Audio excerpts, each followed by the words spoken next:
You know, first, welcome to A Therapeutic Edge. It's very nice to have you here. Okay. So recently I was talking to somebody about what budget knife means now. And 5, 6, 8, 10 years ago, 5 years ago when I started doing this, and many, many years ago when I started collecting, you could get a Kershaw for $25 at like Big Five. You could spend $25, $26 and get a pocket knife. They weren't very good, but you could get them. And then about 5, 6 years ago, you started to be able to get really well done knives for about $25 or $26. And companies like CJRB and Sencut came along from We, and all of these larger companies came up with their own sort of budget brands.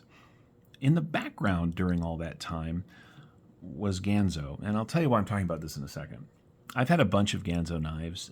In the old days, they had an unfortunate habit of making homage knives that were very similar to the design of other people. But in 2018, 2019, they started releasing unique designs. And they were very good for your $25 or $26. And as a knife collector and YouTube channeler person, I kind of moved away from them. And in that time, every other company's budget knife has gone from $25 to $50 or $60. So I started poking around on Amazon the other day. Well, that's not actually true. I was on Instagram and I happened to see the Ganzo page, and they were talking about this. And I thought, oh, that's really cool looking. They've been doing the bar lock since long before the long before they were able to. They used to get in trouble for that, but now that this particular style of lock is on the open market, there's no complaints there. Let's take a look at this thing, shall we? This is the Ganzo G768PT in D2. It's a mouthful, but look at this blade shape. It's gorgeous. And this is G10 over steel liners with a nice deep carry steel folded pocket clip. It's got a G10 backspacer. It is left or right hand carry. You can just flip the clip around, which is really nice. The action on this knife is smooth. I've had this for about a day. It'll break in even nicer than that. I haven't even oiled it. This is $26.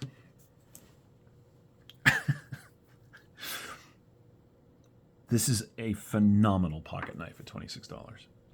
I'll put a link in the description if you're chasing a really good budget knife. Now, in my world of $150 and $170 and $500 knives for $300. Anyway, what am I going to do with this? Well, I know lots of people that like knives, can't afford the crazy stuff I've got. And I'd love to be able to point them in good directions. And this is one. This is a fantastic pocket knife for $26. The G10 has been stepped and then milled. It is exceptionally comfortable in the hand because it is a relatively neutral handle shape. In fact, it is a neutral handle shape. It's got a little bit of jimping on the back of the blade here.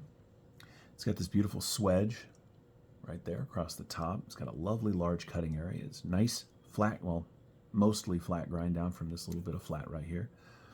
It's got two forms of deployment. It's got the thumb studs, which work beautifully, and of course you can flick it, unless you screw it up on camera. You can flick it. It does have a little bit of badging. It says Ganzo on that side, and it's got the name of the knife, the number of the knife, and D2 on that side, but that's not bad for Ganzo. As far as I get into the kind of expensive, silly knife rabbit hole, and I'm pretty deep, there is a soft spot in my heart for a really well done budget knife. And this is that. So let's take a look at what you get.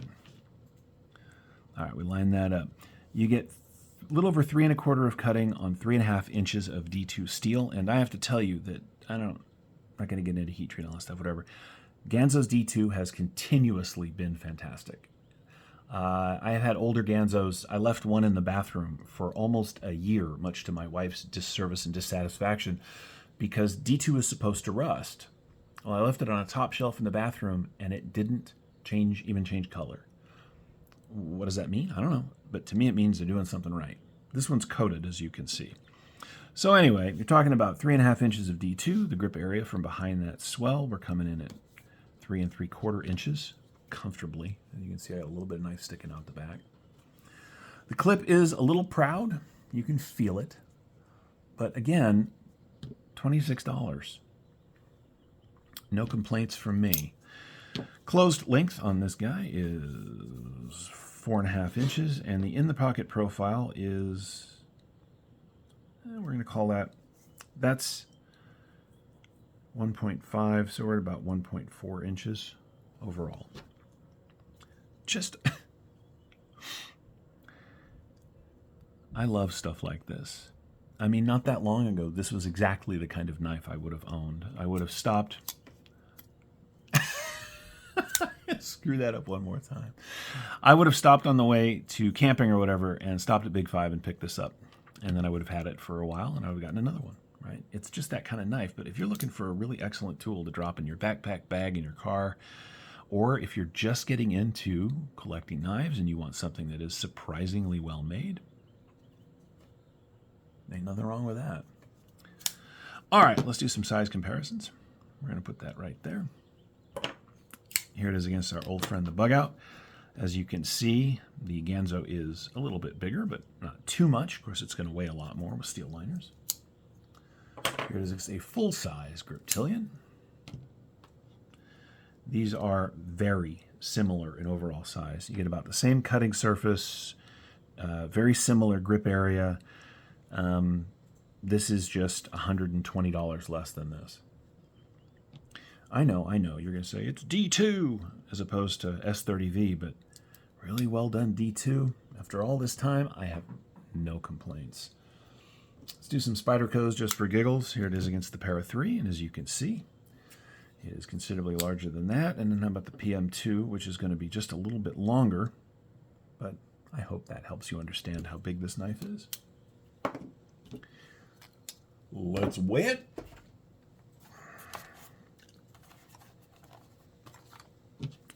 It doesn't feel that heavy in the hand. What you can't see, and I'm going to kind of show you, is that there is no milling on these steel liners. That's interesting, considering how light it is. Also, these are crowned, so there's no sharp edges, which is really nice. Let's go ahead and weigh it out.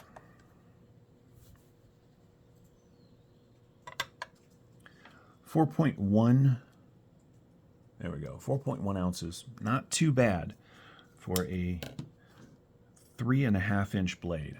So it's pretty good. It's pretty good. Let's get out the magic calipers. See how much of that D2 they give you. Back here at the thickest spot, we're talking about 3.08 millimeters. Knife itself through the center. Now it is relatively slab-sided, so you could pick anywhere. 12.75 or just a hair over a ½ inch. Deep carry clip is nicely done. I have an envelope here. As you can see, just a little bit of knife sticking out, and it's a really nice clip. Open in design, good ramp, good spring. This thing is cool. Anyway, this is the Ganzo G768PT in D2. I'll keep doing stuff like this.